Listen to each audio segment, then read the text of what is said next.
Boa tarde. Nós estamos no canal Força Educação e eu queria falar com vocês sobre um tema que surgiu de uma conversa bem simples, mas muito empolgante, com alguns inscritos do meu canal. O que é a Matrix? Por que precisamos sair dessa Matrix? Bem, Matrix surgiu para o mundo moderno, para o mundo cult, em 1999, através de um filme estadunidense, que falava da história de um programador, vivido pelo ator Keanu Reeves, em que esse programador passava a ter pesadelos e acabava sendo convidado por um homem cujo nome era Morpheus a deixar a Matrix, a deixar a segurança das suas certezas e partir para o mundo das incertezas, o mundo onde seria revelada toda a verdade por trás de tudo que era visto e que não era percebido. Um pouco confuso? Pois vamos um pouco adiante. A história da Matrix, ela pode parecer um pouco estranha para quem não assistiu o filme, mas é muito clara nos dias de hoje. Há muitos debates, tanto na internet, como mesmo em canais de televisões alternativos, e que passa pela grande discussão sobre o que realmente nós vivemos. Aquilo que nós enxergamos ou aquilo que nós percebemos e acreditamos enxergar. Esse conflito aparece porque nós vivemos numa sociedade onde nós podemos usar do conceito de Max Horkheimer e Theodor Adorno.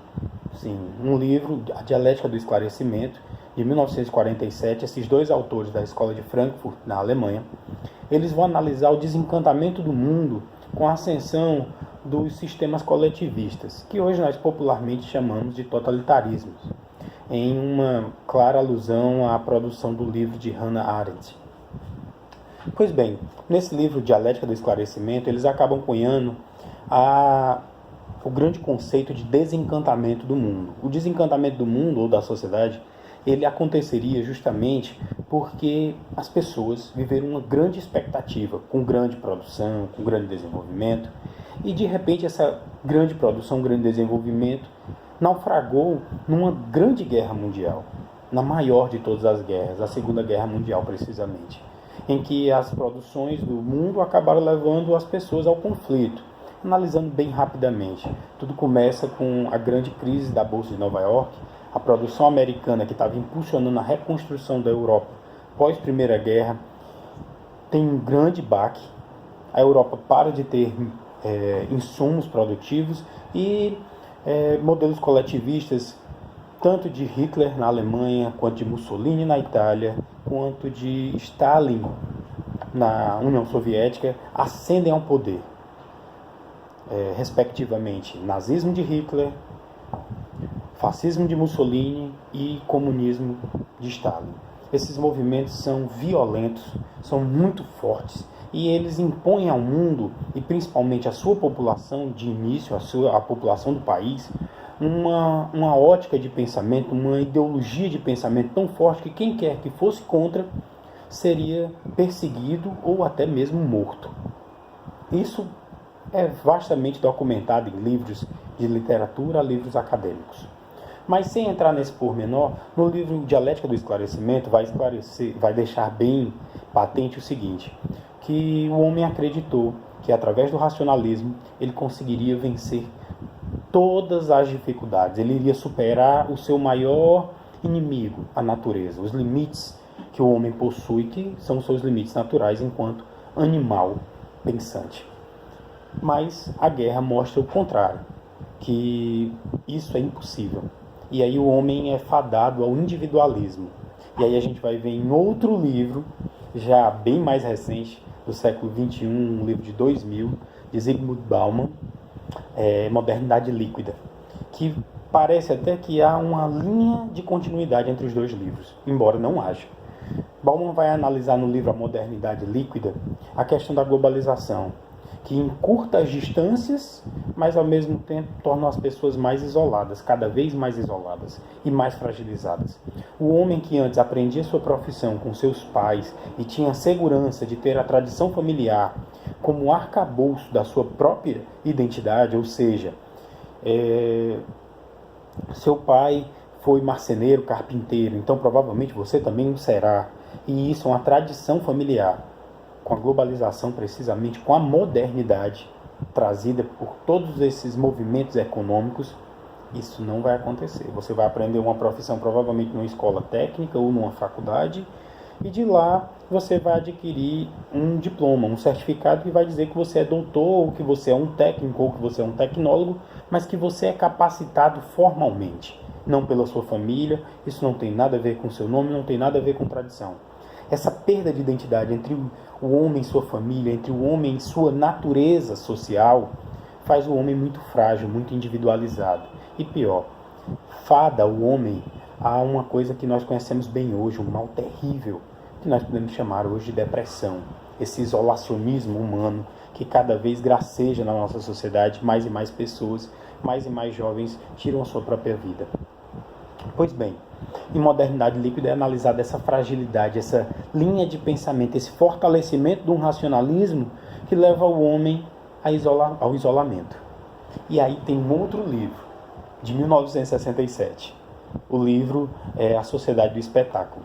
Nesse livro vai justamente avaliar essa personalidade dos homens que se deixam ser dominados não simplesmente pelos meios de comunicação. Ora, haja vista que nós temos hoje a internet, tem jornais paralelos, tem documentos que são produzidos por pessoas, enviados por cartas. Então, qualquer meio como esse é um meio de comunicação válido. Porém, o que Guy Debord analisa em 1967 na sua obra A Sociedade do Espetáculo é algo bem mais preciso. É a capacidade dos grandes conglomerados de comunicação de reterem as informações para si e divulgarem somente as informações que são de acordo com a própria produção econômica, com o próprio desejo dos grandes conglomerados econômicos. Ou seja, a sociedade estaria toda interligada se nós formos analisar por esses 3 livros. De um lado, as grandes corporações de comunicação só repassam as informações mitigadas, ou seja, em partes. Elas só divulgam a informação quando ela é necessária ou quando ela é aceitável. As grandes informações são retidas, são guardadas. Pior do que isso forma uma nova cultura, uma indústria cultural. É isso que vai falar na obra A Dialética do Esclarecimento. Essa indústria cultural, ela vai definir quais são as posturas aceitas, quais são as condutas que devem ser aceitas e as que não são aceitas. E aí vemos o que se torna esse isolamento do homem com essa modernidade líquida. O homem perdendo a sua própria identificação, não só com o fato de ter uma família, de ter um sobrenome, de ter uma identidade, mas de pertencer a uma cultura. Essa análise, por mais que pareça assim, muito difícil de ser compreendida à primeira vista, por se tratar de uma análise que passeia por muitas obras, e obras muito grossas, muito densas, que exigem muita leitura, elas servem apenas para, de uma forma bem simples, traduzir o que tem na obra A Matrix, no filme A Matrix.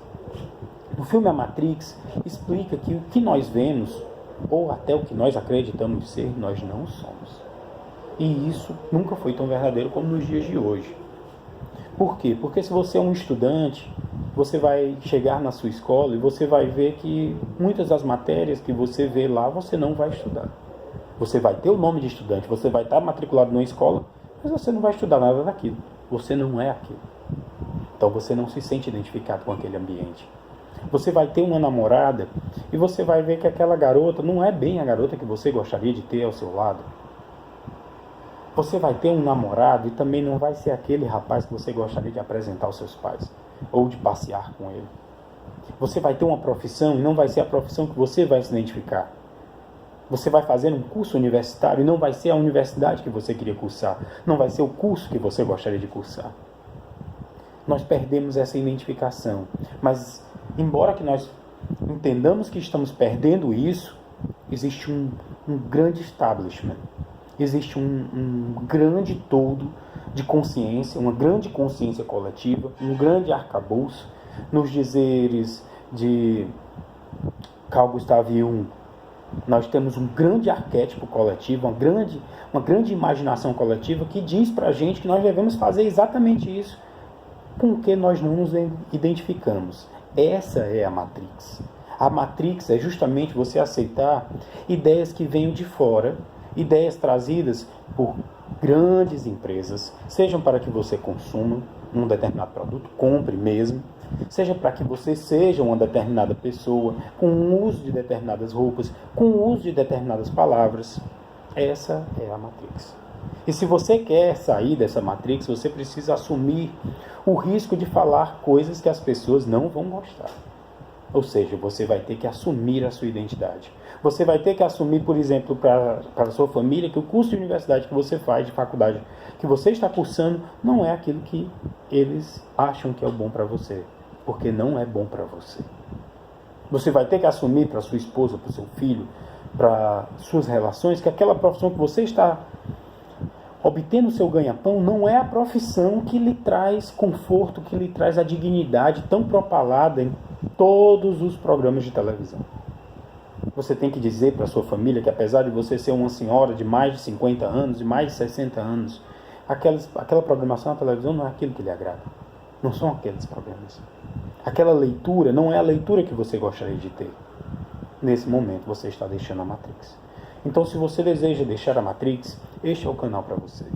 O canal Força Educação. Aqui nós não temos esse limite. O limite é o seu conhecimento. E se você deseja conhecimento, clique no gostei, compartilhe essa ideia. Se puder se inscrever, eu agradeço e teria o maior prazer de me inscrever também no seu canal, como uma forma de retribuição e como forma de romper a Matrix. Sim, isso também é romper a Matrix. Uma regra que diz que você não pode retribuir um favor não faz o menor sentido para mim. Se você quiser vir, será muito bem-vindo. Muito obrigado e boa tarde.